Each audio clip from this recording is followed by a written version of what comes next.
Vector calculus की हमारी journey में आपका वापस स्वागत है। चैप्टर 7 में इस पॉइंट तक हमने वेक्टर कॉन्सेप्ट्स का एक पावरफुल टूलकिट बना लिया है। हमने सेक्शन 7.1 में 3D कर्व्स और मोशन को डिफाइन किया। सेक्शन 7.5 में कर्ल का यूज करके यह मेजर किया कि वेक्टर फील्ड्स लोकली कैसे ट्विस्ट होती हैं। सेक्शन 7.6 में लाइन इंटीग्रल्स के जरिए 3D कर्व्स के अलोंग वर्क कैलकुलेट किया। और सेक्शन 7.7 में सरफेस इंटीग्रल्स का यूज करके 2D सरफेसेस से फील्ड फ्लो को मेजर किया। सेक्शन 7.8 में हमने ग्रीन्स थ्योरम को एक कमाल की मैथमेटिकल ट्रिक करते देखा। इसने XY प्लेन के एक फ्लैट रीजन के अंदर माइक्रोस्कोपिक 2D फ्लूइड स्वर्ल्स को ट्रैप किया और फ्लैट बाउंड्री लूप के चारों ओर टोटल सर्कुलेशन देने के लिए उन्हें सम अप कर दिया। अब खुद से पूछिए, क्या हो अगर हमारा कर्व किसी फ्लैट पेपर की शीट पर ट्रैप न हो? क्या हो अगर यह एक मुड़े हुए वायर कोट हैगर की तरह 3D स्पेस में फ्लोट करे? वहीं स्टोक्स थ्योरम की ग्रैंड एंट्री होती है। स्टोक्स थ्योरम ग्रीन्स थ्योरम का अल्टीमेट 3D जनरलाइजेशन है। ये एक 3D लूप के अलोंग लाइन इंटीग्रल और उस लूप से कवर्ड किसी भी 3D सरफेस के सरफेस इंटीग्रल के बीच का गैप ब्रिज करता है। Section break. The big picture 2D green से 3D स्टोक्स तक आई 2 डायमेंशंस में ग्रीन्स थ्योरम को रिकैप करते हैं। एक सिंपल क्लोज्ड कर्व सी से घिरे XY प्लेन में एक फ्लैट रीजन R के लिए ग्रीन्स थ्योरम कहता है the closed line integral over C of open parenthesis P dx plus Q dy close parenthesis double integral over R of open parenthesis partial Q over partial x minus partial P over partial y close parenthesis dA। ध्यान दीजिए कि double integral के अंदर की quantity partial Q partial x minus partial P partial y curl vector del cross F का simply Z component है। अगर हम इस बाउंड्री कर्व सी को फ्लैट XY प्लेन से ऊपर उठाएं और इसे स्पेस में फ्लोट करते हुए एक 3D लूप में मोड़ दें तो फ्लैट रीजन R एक 3D कर्व्ड सरफेस एस में मॉर्फ हो जाता है। स्टोक्स थ्योरम कहता है कि एक क्लोज्ड 3D कर्व सी के अलोंग एक वेक्टर फील्ड F द्वारा किया गया वर्क C से घिरे किसी भी 3D सरफेस एस से गुजरने वाले F के कर्ल के फ्लक्स के इक्वल होता है। The closed line integral over C of vector F dot D vector R equals the double integral over S of open parenthesis del cross vector F close parenthesis dot n hat ds। चलिए इस equation के हर component को break down करते हैं। Closed line integral of vector F dot D R along C closed 3D boundary curve C के along vector field F का circulation या work line integral del cross vector F vector field का curl section 7.5 जो local rotational axis और micro twists की intensity को represent करता है। एन हेड सरफेस एस से बाहर की तरफ पॉइंट करने वाला unit normal vector section 7.7 ds S पर differential surface area element curl vector field del cross F surface S से पास हो रहा है जो किसी भी शेप का हो सकता है। 1D closed boundary curve C path C के along circulation integral. Section break. Intuitive mental model the soap bubble and butterfly net. Stokes theorem को सच में समझने के लिए और गेट एग्जाम के लिए एक मैसिव शॉर्टकट अनलॉक करने के लिए आपको सही मेंटल पिक्चर की जरूरत है। इमेजिन कीजिए कि आप कॉपर वायर का एक रिजिड लूप लेते हैं और उसे एक क्लोज्ड 3D शेप में बेंड करते हैं। ये वायर लूप हमारे ओरिएंटेड कर्व C को रिप्रेजेंट करता है।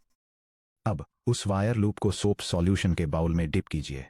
जब आप इसे बाहर निकालते हैं तो वायर के अक्रॉस एक पतली सोप फिल्म स्ट्रेच हो जाती है। यह फिल्म एक सरफेस S1 बनाती है जिसकी बाउंड्री बिल्कुल वही वायर कर्व C है। Wire frame C soap film surface S1। अब सोप फिल्म पर धीरे से ब्लो कीजिए। फिल्म स्ट्रेच होकर एक बल्जिंग डोम S2 में इन्फ्लेट हो जाती है और जोर से ब्लो कीजिए और ये एक डीप बटरफ्लाई नेट S3 की तरह स्ट्रेच हो जाती है। यह डायग्राम 3 डिफरेंट ज्योमेट्रिक सरफेसेज को इलस्ट्रेट करता है, एक फ्लैट प्लेन, एक डोम और एक बटरफ्लाई नेट शेप। ये सभी बिल्कुल सेम क्लोज्ड वायर लूप से बाउंडेड हैं जो फिजिक्स और वेक्टर कैलकुलस में सरफेस इंटीग्रेशन के कॉन्सेप्ट्स को डेमोन्स्ट्रेट करते हैं। यहां स्टोक्स थ्योरम की सेंट्रल फिजिकल इनसाइट है सरफेस इंडिपेंडेंस। चाहे आप सरफेस एस को कितना भी इन्फ्लेट स्ट्रेच या डिस्टॉर्ट करें, जब तक सरफेस का रिम बिल्कुल उसी वायर लूप C से एंकर्ड रहता है सरफेस से पास होने वाला कर्ल का net flux del cross vector F बिल्कुल अनचेंज्ड रहता है। मैथमेटिकली अगर सरफेसेस S1, S2 और S3 सभी exact same boundary curve C को शेयर करते हैं तो the double integral over S sub 1 of open parenthesis del cross vector f close parenthesis dot n sub 1 hat d a sub 1 equals double integral over a sub 2 of 1 parenthesis del cross vector f close parenthesis dot n sub 2 n sub 2 ds 2 equals the closed line in integral over c of vector f dot d vector r। इस phenomena को curl integral की surface independence कहा जाता है। इसका मतलब है कि जब आपसे किसी नाइटमेयर शेप जैसे कि वेवी पैराबोलॉइड या कॉम्प्लेक्स हेमिस्फेयर पर सरफेस कर्ल इंटीग्रल कैलकुलेट करने के लिए कहा जाए, तो आप उस कॉम्प्लिकेटेड सरफेस को पूरी तरह से हटा सकते हैं और उसकी जगह सबसे सिंपल पॉसिबल सरफेस जैसे कि एक फ्लैट डिस्क यूज कर सकते हैं जो सेम बाउंड्री लूप सी को शेयर करती हो। Section break 3 orientation and the right hand rule convention. कोई भी इंटीग्रल कैलकुलेट करने से पहले हमें यह मेक श्योर करना होगा कि हमारी डायरेक्शंस मैच करती हों। वेक्टर कैलकुलस में साइंस पूरी तरह से ओरिएंटेशन पर डिपेंड करते हैं। हम बाउंड्री कर्व सी के अराउंड ट्रैवल करने की डायरेक्शन को सरफेस एस के unit normal vector N hat के साथ कैसे मैच करते हैं। हम राइट हैंड रूल RHR का यूज करते हैं। बाउंड्री सी के अलोंग वॉक करें। इमेजिन कीजिए कि आप कर्व सी के अलोंग वॉक कर रहे हैं और आपका सिर सरफेस नॉर्मल एन हैट की डायरेक्शन में है। सरफेस को अपने लेफ्ट में रखें। अगर आप सी के अलोंग इस तरह वॉक करते हैं, एन क्लोज्ड सरफेस एस हमेशा आपकी लेफ्ट साइड में रहे, तो आपकी वॉकिंग डायरेक्शन सी की पॉजिटिव डायरेक्शन होती है। Fingers curl thumb points path C के अलोंग ट्रैवल की डायरेक्शन में अपने राइट हैंड की फिंगर्स को कर्ल करें। आपका extended right thumb unit normal vector N hat की डायरेक्शन में पॉइंट करेगा। यह डायग्राम एक सरफेस, उसका परपेंडिकुलर नॉर्मल वेक्टर और सरफेस को इंटरसेक्ट करता हुआ एक डायरेक्टेड पाथ दिखाकर वेक्टर कैलकुलस कॉन्सेप्ट्स को इलस्ट्रेट करता है। अगर आप सी के अराउंड अपनी वॉकिंग डायरेक्शन रिवर्स करते हैं तो पाथ इंटीग्रल का साइन फ्लिप हो जाता है, यानी माइनस सी पर इंटीग्रल ओवर सी के इक्वल होता है, जो नॉर्मल वेक्टर माइनस एनस एन हैट को फ्लिप करने के करस्पोंडिंग है। अपनी कैलकुलेशन स्टार्ट करने से पहले हमेशा अपना ओरिएंटेशन चेक करें। Section break 4 microscopic paddle wheels why the theorem holds. एक कर्व्ड 3D सरफेस पर माइक्रो ट्विस्ट्स को सम करने से 1D बॉर्डर के अलोंग मैक्रोस्कोपिक फ्लूइड फ्लो के इक्वल वैल्यू क्यों मिलती है। इमेजिन कीजिए कि आप सरफेसेस को टाइनी पैच रीजन से एक मोज़ेक की तरह टाइल कर रहे हैं। हर टाइनी पैच DSI पर वेक्टर फील्ड का local rotation del cross vector f dot hat I DSI द्वारा मेजर किया जाता है। यह पैच इंटीग्रल उस सरफेस पैच पर घूमते हुए एक माइक्रोस्कोपिक पैडल व्हील को रिप्रेजेंट करता है। यह डायग्राम ये दिखाकर डोमेन डिकम्पोजिशन प्रिंसिपल्स को इलस्ट्रेट करता है कि कैसे 2 नेबरिंग पैचेस के बीच एक शेयर्ड इंटरनल बाउंड्री पर opposing flux vectors cancel out हो जाते हैं। जब 2 एडजेसेंट पैचेस टच होते हैं तो उनकी शेयर्ड इंटरनल बाउंड्री के अलोंग फ्लूइड करंट हर पैच के लिए अपोजिट डायरेक्शन में फ्लो करती है। पैच 1 पर अप मूव करने वाला करंट पैच 2 पर डाउन मूव कर रहा होता है। इस तरह सभी इंटरनल माइक्रो सर्कुलेशंस एक दूसरे को पूरी तरह से कैंसिल कर देते हैं। केवल वही पैडल व्हील एजेस कैंसिल नहीं होती जो सरफेस की आउटर बाउंड्री के अलोंग होती हैं, जो कि ठीक वही 1D वायर कर्व सी है। पूरी सरफेस पर हर छोटे पैडल व्हील को सम अप करने पर आउटर रिम सी के अलोंग केवल एक सिंगल मैक्रोस्कोपिक फ्लो ही बचता है। Section break 5 master example the power of surface swap. चलिए इस कॉन्सेप्ट को एक comprehensive step by step numerical problem के साथ समझते हैं। हम स्टोक्स थ्योरम का मैजिक एक्शन में देखने के लिए एक सरफेस कर्ल इंटीग्रल को 3 डिफरेंट वेज से इवैल्यूएट करेंगे।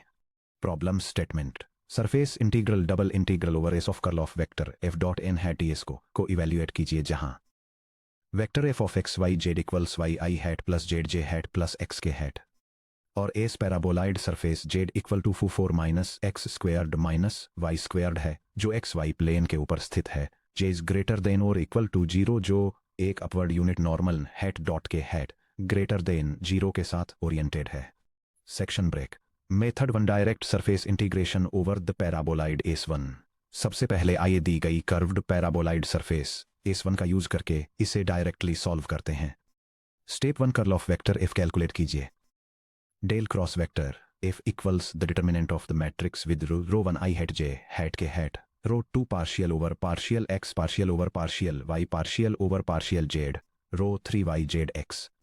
डिटर्मिनेंट को एक्सपेंड करने पर del cross vector f equals i hat open parenthesis the partial derivative of x with respect to y minus the partial derivative of z with respect to z close parenthesis minus j hat open parenthesis the partial derivative of x with respect to x minus the partial derivative of y with respect to z close parenthesis plus k hat open parenthesis the partial derivative of z with respect to x minus the partial derivative of y with respect to y close parenthesis del cross vector f equals I hat times open parenthesis 0 minus 1 close parenthesis minus j hat times open parenthesis 1 minus 0 close parenthesis plus k hat times open parenthesis 0 minus 1 close parenthesis equals negative I hat minus j hat minus k hat curl vector पूरे field में constant है curl of vector F equal to negative one.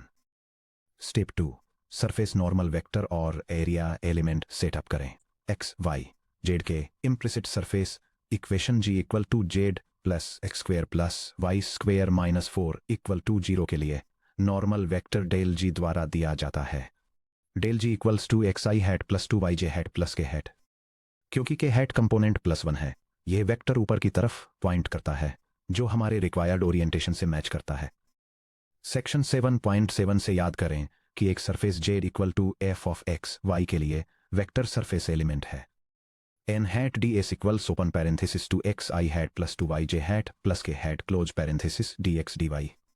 Step 3 dot product evaluate करें open parenthesis del cross vector F close parenthesis dot n hat d S equals open parenthesis negative i hat minus J hat minus k hat close parenthesis dot open parenthesis 2 x i hat plus 2 y j hat plus k hat close parenthesis d x d y open parenthesis del cross vector F close parenthesis dot n hat d S equals open parenthesis negative 2 x minus 2 y minus 1 close parenthesis d x d y. Step 4 shadow projection D पर integrate करें x y plane पर paraboloid Z equal to 4 minus x square minus y square का shadow region D जहां z equal to 0 है disk है x squared plus y squared is less than और equal to 4 implies circle of radius r equals to the double integral over S of open parenthesis del cross vector F close parenthesis dot n hat d S equals the double integral over D of open parenthesis negative 2 x minus 2 y minus 1 close parenthesis d x d y. Integral को split करना the double integral over D of open parenthesis negative 2 x minus 2 y minus 1 close parenthesis A equals negative 2 times double integral over D of x d A minus 2 times the double integral over D of y d A minus double integral over D of 1 d A.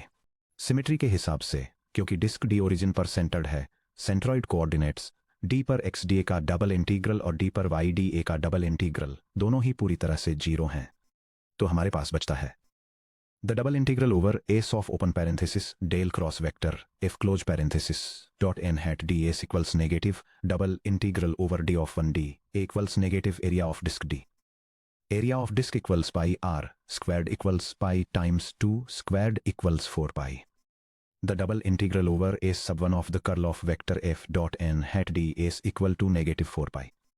Section break method 2 boundary curve C के चारों ओर line integral का use करना। अब चलिए Stokes theorem apply करते हैं ताकि इसे बाउंड्री कर्व सी पर 1D लाइन इंटीग्रल में कन्वर्ट किया जा सके। बाउंड्री कर्व सी वहां बनता है जहां पैराबोलाइड एक्स वाई प्लेन को हिट करता है जहां जेड इक्वल टू 0 है z equal to 0 x square plus y square equal to 4। ये एक्स वाई प्लेन में रेडियस आर इक्वल्स 2 का एक सर्कल है। अपवर्ड नॉर्मल एन हैट के लिए राइट हैंड रूल के अकॉर्डिंग ऊपर से देखने पर सी को काउंटर क्लॉकवाइज ट्रेवर्स किया जाना चाहिए। Parameterize curve C x of t equal to 2 cosine t y of t equal to 2 sine t z of t equal to 0 for 0 is less than और equal to 2 t is less than और equal to 2 pi. Differential elements dx equal to negative 2 sine t d d y equal to 2 cosine t d d d z equal to 0। Line integral vector F dot d vector r setup करें vector F dot d vector r equal to y d x plus z d y plus x d z. हमारा parameterization substitute करें note करें z equals 0 और d z equals 0। Vector F dot d vector r equal to quantity 2 sine t times quantity negative 2 sine t d t t plus quantity 0 times quantity 2 cosine t d t plus quantity 2 cosine t times 0। Vector F dot d vector r equal to negative 4 sine square t d T.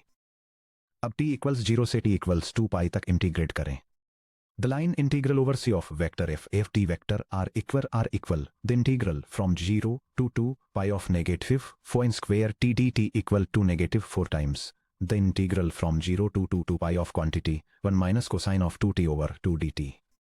The line integral over C of vector f dot d vector are equal to negative 2 times quantity t minus sine of 2 t over 2 evaluated from 0 to 2 pi equal to negative 2 times quantity 2 pi minus 0 to negative 4 pi. Result method 1 से perfectly match करता है. Section break. Method 3 surface swap. Paraboloid को एक flat disc S2 से replace कर रहे हैं. अगर जरूरत न हो तो कर्व्ड 3D सरफेस पर इंटीग्रेट करने या ट्रिग फंक्शंस को पैरामीटराइज करने की क्या जरूरत है. चूंकि स्टोक्स थ्योरम सरफेस इंडिपेंडेंस की गारंटी देती है, इसलिए हम ओरिजिनल पैराबोलॉइड सरफेस S1 को सबसे सिंपल पॉसिबल ओपन सरफेस से रिप्लेस कर सकते हैं, जो बाउंड्री C को शेयर करती है z इक्वल्स 0 पर XY प्लेन में डायरेक्टली स्थित एक फ्लैट 2D डिस्क S2. यह डायग्राम सराउंडिंग बाउंड्री कर्व को प्रिजर्व करते हुए एक ओरिजिनल कर्व्ड सरफेस का 0z प्लेन पर सिचुएटेड फ्लैटेंड सरफेस में ज्योमेट्रिक ट्रांसफॉर्मेशन दिखाता है. इस फ्लैट सरफेस S2 के लिए सरफेस z इक्वल्स 0 पर स्थित है.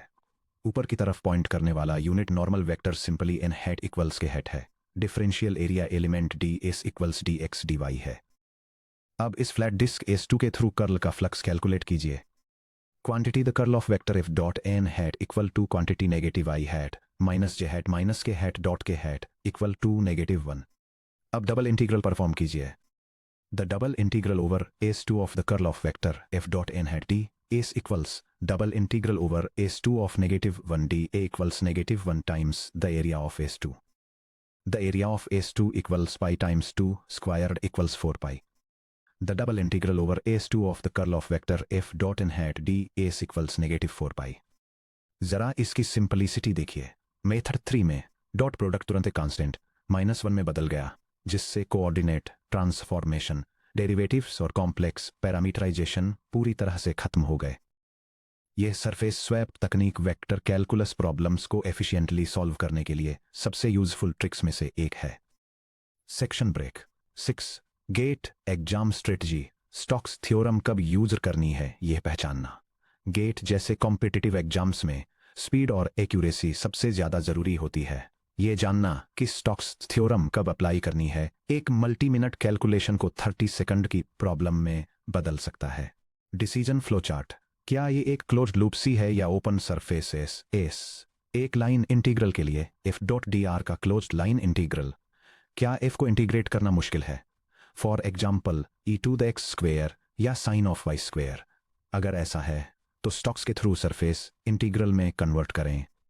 एक सरफेस इंटीग्रल के लिए curl of f dot n का डबल इंटीग्रल. क्या सरफेस S कर्व्ड या कॉम्प्लेक्स है? फॉर एग्जाम्पल एक पैराबोलॉइड या स्फेयर. अगर ऐसा है तो फ्लैट सरफेस या लाइन इंटीग्रल में स्वैप करें. Scenario A. एक इम्पॉसिबल लाइन इंटीग्रल. अगर गेट में आपसे एक 3D पाथ C के अलोंग f डॉट dr का लाइन इंटीग्रल कंप्यूट करने को कहा जाए और वेक्टर फील्ड में e to the x squared, sine of y squared या आर्कटैन ऑफ z जैसे डरावने टर्म्स हों, तो पाथ के अलोंग डायरेक्टली इंटीग्रेट मत कीजिए. सबसे पहले कर्ल डेल क्रॉस f लीजिए. गेट प्रॉब्लम्स में कर्ल लेने से लगभग हमेशा ये नॉन इंटीग्रेबल टर्म्स खत्म हो जाते हैं और प्रॉब्लम एक सिंपल सरफेस इंटीग्रल में बदल जाती है. Section break. Example 2. GATE style problem. Question. f dot dr का लाइन इंटीग्रल कंप्यूट कीजिए जहां vector f equals open parenthesis e to ax squared minus 4y close parenthesis i hat plus open parenthesis 5x plus sine of y cubed close parenthesis j hat plus open parenthesis z to the power of plus tangent of z close parenthesis k hat. और c. Cylinder x squad plus y squad equals 9 से bounded plane z equals 3 की boundary है, जिसे ऊपर से देखने पर यह काउंटर क्लॉकवाइज ओरिएंटेड है. सॉल्यूशन. एक सर्कल के along e to the x squared या साइन ऑफ y क्यूब्ड को पैरामीटराइज करने की कोशिश करना लगभग नामुमकिन है. चलिए स्टोक्स थ्योरम अप्लाई करते हैं. The line integral around C of vector f dot d vector r equals the double integral over S of the curl of vector f dot n hat ds. Step 1. Vector f का curl compute कीजिए. Del cross vector f equals determinant of matrix first row i hat j hat k hat second row partial derivative with respect to x partial derivative with respect to y partial derivative with respect to z third row e to the x square minus 4 y 5x plus sine of y cubed z to the nth power plus tangent of z. I had component partial with respect to y of z2 8th plus tangent z minus partial with respect to z of 5 x plus sine of y cubed equal to 0 minus 0 जो equal to 0 है. j hat component minus bracket partial with respect to x of z 8th plus tangent z minus partial with respect to z of e2 x squared minus 4 y bracket equal to minus 0 जो equal to 0 है. k hat component partial with respect to x of 5 x plus sine of y cubed minus partial with respect to y of e2 x squared minus 4y equal to 2 5 minus negative 4 जो equal to 9 है. सारे non integrable functions गायब हो गए. The curl of vector f equals 9 k hat. Step 2 surface integral को evaluate कीजिए. Curve C flat horizontal plane z equal to 3 पर है. c से कवर्ड सबसे simple surface S z equal to 3 पर disc x squared plus y squared is less than और equal to 9 है. इस हॉरिजॉन्टल डिस्क के लिए ऊपर की तरफ पॉइंट करने वाला unit normal vector n hat equal to k hat है. The double integral over s of the curl of vector f dot n hat ds equals the double integral over s of 9 k hat dot k hat ds equals 9 times double integral over s of ds. Double integral over s of ds equals the area of a disk of radius 3 equals pi times 3 squared equals 9 pi. The line integral over c of vector f dot d vector r equals 9 times 9 pi equals 81 pi. हमने एक लगभग नामुमकिन problem को बिना एक भी complex integral evaluate किए 1 minute से भी कम समय में सॉल्व कर लिया. Section break 7. The GATE trap zone open versus closed surfaces. GATE questions में एक बहुत कॉमन ट्रैप है ओपन सरफेसेज को क्लोज्ड सरफेसेज के साथ कंफ्यूज करना है. यह डायग्राम वेक्टर कैलकुलस में ओपन और क्लोज्ड सरफेसेज के बीच का डिफरेंस इलस्ट्रेट करता है ताकि यह समझाया जा सके कि स्टोक्स थ्योरम कब अप्लाई होती है. एक ओपन सरफेस जैसे कि एक बाउल या बटरफ्लाई नेट में एक बाउंड्री कर्व होती है जहां स्टोक्स थ्योरम अप्लाई की जा सकती है, जबकि एक क्लोज्ड सरफेस जैसे कि एक सॉलिड स्फीयर या सील्ड क्यूब बिना किसी बाउंड्री कर्व के एक वॉल्यूम को एनक्लोज करता है, जिसका मतलब है कि स्टोक्स थ्योरम अप्लाई नहीं होती. स्टोक्स थ्योरम के लिए क्रिटिकल रूल स्टोक्स थ्योरम सिर्फ एक नॉन एम्प्टी क्लोज्ड कर्व सी से घिरे ओपन सरफेसेज पर ही अप्लाई होता है. अगर कोई सरफेस इस पूरी तरह से क्लोज्ड है जैसे कि एक full hollow sphere x squared plus y squared plus z square equal to a squared या एक सील्ड बॉक्स, तो उसकी कोई बाउंड्री कर्व नहीं होती यानी partial S equal to empty set. अगर आप एक क्लोज्ड सरफेस पर सरफेस कर्ल इंटीग्रल लेते हैं तो क्या होता है. अगर एस एक क्लोज्ड सरफेस है तो आप इसे दो ओपन हाफ्स S1 टॉप डोम और S2 बॉटम डोम में स्प्लिट कर सकते हैं जो बिल्कुल सेम बाउंड्री सीम सी शेयर करते हैं.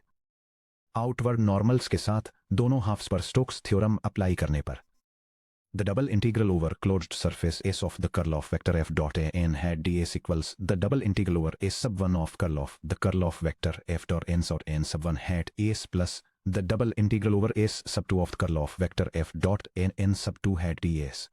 आउटवर्ड ओरिएंटेशन की वजह से बाउंड्री कर्व सी को टॉप और बॉटम हाफ्स के लिए अपोजिट डायरेक्शंस में ट्रेवर्स किया जाता है.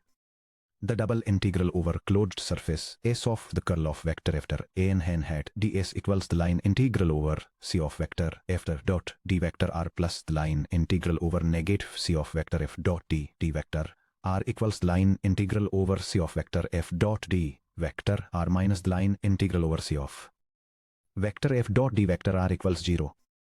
गेट की टेक अवे किसी भी smooth vector field vector F और किसी भी स्मूथ क्लोज्ड सरफेस एस के लिए क्लोज्ड सरफेस एस पर curl of vector F dot n hat d S का डबल इंटीग्रल 0 के बराबर होता है. आपको कोई कैलकुलेशन करने की जरूरत नहीं है. अगर सरफेस क्लोज्ड है तो उसके थ्रू कर्ल का नेट फ्लक्स हमेशा 0 होता है. एट समरी और फार्मूला चीट शीट. आगे बढ़ने से पहले चलिए मेन कॉन्सेप्ट्स को रिव्यू कर लेते हैं. यह टेबल वेक्टर कैलकुलस के कोर कॉन्सेप्ट्स को समराइज करती है जिसमें उनके मैथमेटिकल फॉर्मूलाज और फिजिकल मीनिंग्स शामिल हैं. First, Stokes theorem mathematically vector field f dot d r के क्लोज्ड लाइन इंटीग्रल को curl of F dot n hat d s के सरफेस इंटीग्रल के बराबर रखती है. जो physically total one dimensional boundary line circulation को net two dimensional surface flux से मैच करती है।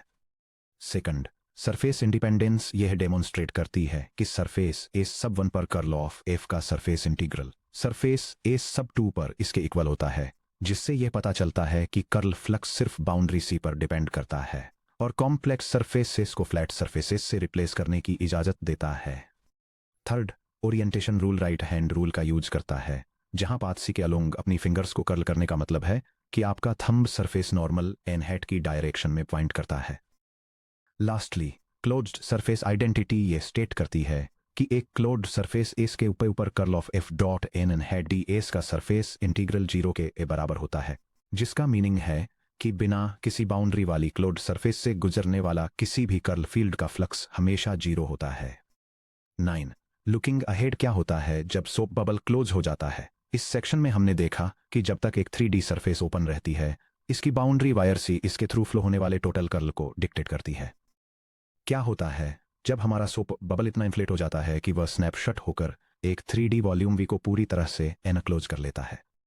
जब सरफेस क्लोज होती है तो बाउंड्री लूप वेनिश हो जाता है सी पर vector F dot d are का क्लोज्ड लाइन इंटीग्रल 0 के बराबर होता है। अब हम सरफेस को 1D लाइन इंटीग्रल से लिंक नहीं कर सकते, इसके बजाय हमें 2D सरफेस इंटीग्रल को इसके अंदर ट्रैप्ड 3D वॉल्यूम से लिंक करना होगा।